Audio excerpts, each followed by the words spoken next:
పెంచాలి. అంతేకాదు మరొక విషయం కూడా మనం దృష్టిలో పెట్టుకోవాలి. ఇది అమిత్ షా గారు ప్రకటిస్తున్నాడంటే అమిత్ షా బుర్రలోంచి వచ్చిన సిద్ధాంతం అని, లేక ఆయన నాయకత్వం వేస్తున్న నరేంద్ర మోడీ గారు ఇంకా బీజేపీ నాయకులు 2014లో అధికారంలోకి వచ్చిన బీజేపీ ప్రభుత్వం మాత్రమే ఆలోచిస్తున్నది అనుకుంటే పొరపాటు. బీజేపీ రక్తంలోనే ఆ సిద్ధాంతం ఉన్నది. గతంలో వివిధ ప్రభుత్వాలు రాజ్యమేలుతున్నప్పుడు, అక్కడక్కడ ఎన్కౌంటర్లు జరుగుతున్నప్పుడు కమ్యూనిస్టులుగా మనం ఒక మాట చెప్పేవాళ్ళం. ప్రజల్లో ఉన్న అశాంతిని, అసంతృప్తిని ఆసరా చేసుకుని ఉద్యమాలు వస్తున్నాయి, లేక సాయుధ ఘర్షణలు వస్తున్నాయి. కాబట్టి సాయుధ ఘర్షణని, సాయుధ తిరుగుబాట్లను కేవలం శాంతి భద్రతల సమస్యగా, తుపాకులతో పరిష్కారం అయ్యే సమస్యగా మాత్రమే చూస్తే తప్పు. అది సమాజంలోని అశాంతిలోంచి, అవిద్యలోంచి, లేక పేదరికంలోంచి, అన్యాయాల్లోంచి వస్తోంది. కాబట్టి ఉగ్రవాద సమస్య పరిష్కారం కావాలంటే అది రాజకీయ పరిష్కారం కావాలి. సమాజంలో అలజడికి కారణమవుతున్న మూల సమస్యల పరిష్కారం కోసం ప్రభుత్వం పూనుకోవాలి. అందుకే ఇందాక చంద్రకుమార్ గారు చెప్పినట్టుగా మీరు అంతం చేయాల్సింది మావోయిస్టులను, లేదు ఇంకొకళ్ళనో కాదు, ప్రశ్నించే వాళ్ళనో కాదు. అంతం చేయాల్సింది ఆ ప్రశ్నకు మూలంగా ఉన్నటువంటి అసంతృప్తిని, అంతం చేయాల్సింది ఆ ప్రశ్నకు మూలంగా ఉన్న పేదరికాన్ని, అంతం చేయాల్సింది ఆ ప్రశ్నకు మూలంగా ఉన్నటువంటి రాజ్య అహంకారాన్ని. అది అంతం చేయడానికి మీరు చిత్తశుద్ధితో, రాజకీయ సంకల్పంతో ప్రయత్నం చేస్తే ఈ దేశంలో అలజడికి ఆస్కారం ఉండదు. అలజడి కాదు, ఈ పేదరికాన్ని నిర్మూలిస్తే ఈ కమ్యూనిస్టుల అవసరం కూడా ఉండదు. మీ కమ్యూనిస్టులు అంటే ద్వేషం ఉంటే, కమ్యూనిస్టులు అంటే కోపం ఉంటే ఈ దేశంలో కమ్యూనిస్టులు ఎర్ర జెండా లేకుండా ఉండే ఉపాయం కూడా నేను చెప్తాను. కమ్యూనిస్టులు ఎందుకు ఉన్నారు? కమ్యూనిస్టులు ఎందుకు పుడుతున్నారు? కమ్యూనిస్టులకు ప్రశ్నించే ఆ దమ్ము ఎవరిస్తున్నారు? ప్రజల్లో ఉన్న అశాంతి ఇస్తోంది, ప్రజల్లో ఉన్న కష్టం ఇస్తోంది, ప్రజలకు ఉన్న కన్నీళ్లు ఇస్తున్నాయి. ఆ ప్రజల కన్నీళ్లు, కష్టాలు, సుఖశాంతులు వచ్చే విధంగా మీరు మార్చగలిగితే కమ్యూనిస్టుల అవసరమే ఉండదు. మీరు తుపాకీ పట్టాల్సిన అవసరం ఉండదు. మిమ్మల్ని కూల్చే తుపాకులు మేము పట్టాల్సిన అవసరం ఉండదు. ఆ పేదరికాన్ని పరిష్కరించే దమ్ము, ధైర్యము, సిద్ధాంత స్పష్టత మీరు లేని దరిద్రులు కాబట్టే ఈ తుపాకుల యుద్ధం జరుగుతోంది అనేది మనం అర్థం చేసుకోవాల్సిన అవసరం ఉంది.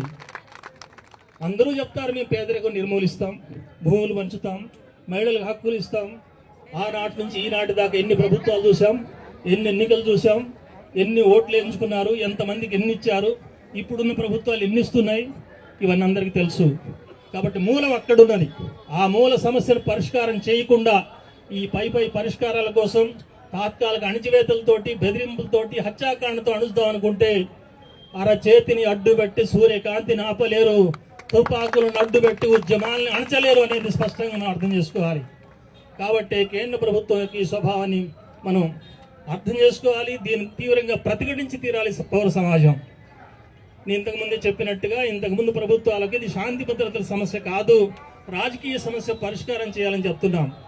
కానీ ఇప్పుడు బీజేపీ అధికారంలోకి వచ్చిన తర్వాత బీజేపీ స్వభావాన్ని బట్టి, దాన్ని నడిపించే ఆర్ఎస్ఎస్, దాని వెనుకున్న ఆర్ఎస్ఎస్ యొక్క ఫాసిస్టు సిద్ధాంతాలను బట్టి ఇంకొక విషయం మనం అర్థం చేసుకోవాలి.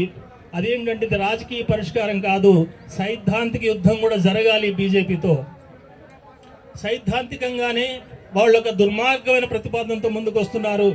అది హిట్లర్ సిద్ధాంతం, అది ముసోలిని సిద్ధాంతం, ప్రపంచంలో నియంతలు అందరూ అమలు చేసినటువంటి సిద్ధాంతం. ఆ సిద్ధాంతం ఏంటంటే తమ ప్రత్యర్థుల్ని పిచ్చి కుక్కలుగా ముద్ర వేసి కాల్చి చంపడం. అక్కడ నాజీలను చేసినా, ఇంకొకళ్ళని చేసినా, ఈ దేశంలో ముస్లింల పేరు చెప్పినా, పాకిస్తాన్ పేరు చెప్పినా జరుగుతున్నది అదే.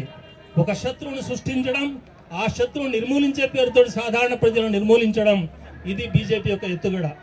ఈ మత ఘర్షణలో, మత ఉద్రిక్తతలో, వైషమ్యంలో, ద్వేషంలో మన రోజువారీ అవసరాలు మర్చిపోతున్నాం. వాడు ఇస్తా అన్న నల్ల డబ్బు తెచ్చి ఇచ్చాడా లేదా అడిగే ప్రశ్న వెనక్కిపోతోంది. నువ్వు ఇస్తాన 2 కోట్ల ఉద్యోగాలు ఇస్తావా లేదా, ఇచ్చాడా లేదా అనే ప్రశ్న వెనక్కిపోతోంది. మహిళలకు ఇస్తాన హక్కులు ఇచ్చాడా లేదా, మహిళలపైన అత్యాచారాలు పెరిగినాయా అనే సమస్య వెనక్కిపోతోంది. నిరుద్యోగ సమస్య కానీ, అధిక ధరల సమస్య కానీ, ఈ దేశాన్ని అతలాకుతలం చేస్తున్న అనేక సమస్యలన్నీ పక్కకు పోతున్నాయి. ముస్లిమా, హిందువా, నువ్వెక్కువ నేనెక్కువ, ఎవరు చంపుతున్నారు, ఈ మత ఘర్షణ పెరగడం బీజేపీకి కావాలి. అందుకే ఈ రోజున ఇజ్రాయిల్ కానీ, లేదా ఇంకొకటి కానీ, మన పహల్గాం కానీ, వీటన్నింటిలో అదే కనబడుతోంది. పహల్గాంలో ఏం జరిగింది? అందరికి ఉన్మాదం ఎక్కింది. మనకి పాకిస్తాన్ మీద యుద్ధం చేయాలి, పాకిస్తాన్ ఓడించాలి, పాకిస్తాన్ ఓడించాలి. ఎందుకు ఓడించాలి? ఉగ్రవాదం కాబట్టి. ఆ ఉగ్రవాదుల జోలికి పోతున్నారా? ఆ ఉగ్రవాదానికి మూలం ఏమిటో తెలుసుకుంటున్నారా? అదేమీ లేదు. ముస్లింలకు హిందువులకు ఘర్షణ పెట్టడం. ఆ రోజున ఉగ్రవాదులు చేసిన పని ఏంటి? నువ్వు ముస్లిమా హిందువా తెలుసుకొని, ముస్లిం అయితే వదిలేశాడు, హిందూ అయితే చంపేశాడు. ఎవరైనా హిందూ ప్రాణం రక్షించుకునే దానికోసం నీ ముస్లిం అర్థం చెబితే, ఇస్లాంలో ఉన్నటువంటి పంక్తులు చదవమని చెప్పాడు, చదవగలిగితే వదిలేశాడు, చదవలేకపోతే చంపేశాడు. అంటే వాడి ఉద్దేశం ఏంటి? నిజంగా ఇస్లాం మీద నమ్మకం ఉందా, భక్తి ఉందా నాకు తెలియదు. ఒక్కటే వాళ్ళ లక్ష్యం, భారతదేశంలో ఉన్నటువంటి 20 కోట్ల మంది ముస్లింలకు మిగతా కోట్ల మంది హిందువులకు మధ్య ఆరని పగని రగిలించడమే వాళ్ళ ఉద్దేశం, ఉగ్రవాదుల యొక్క లక్ష్యం. ఆ లక్ష్యంతో ఉగ్రవాదులు చేసిన పని ఎంత ప్రమాదకరమైందో, మళ్ళీ ఆ సమస్య మీద ఈ దేశంలో ఉన్న బీజేపీ వాళ్ళు, ఆర్ఎస్ఎస్ వాళ్ళు చేసిన పని కూడా అంతే ప్రమాదకరమైంది. వాళ్ళు ఏం చేశారు?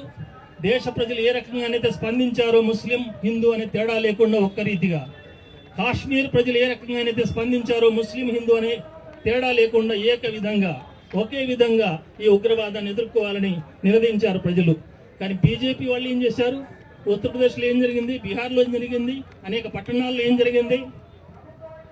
ముస్లింల మీదకి హిందువులను రెచ్చగొట్టారు, ముస్లిం దుకాణాలు ధ్వంసం చేశారు, ముస్లింలు హత్యలు చేయడానికి ప్రయత్నం చేశారు, హిందూ ముస్లిం ఘర్షణలు పెంచడానికి ప్రయత్నం చేశారు.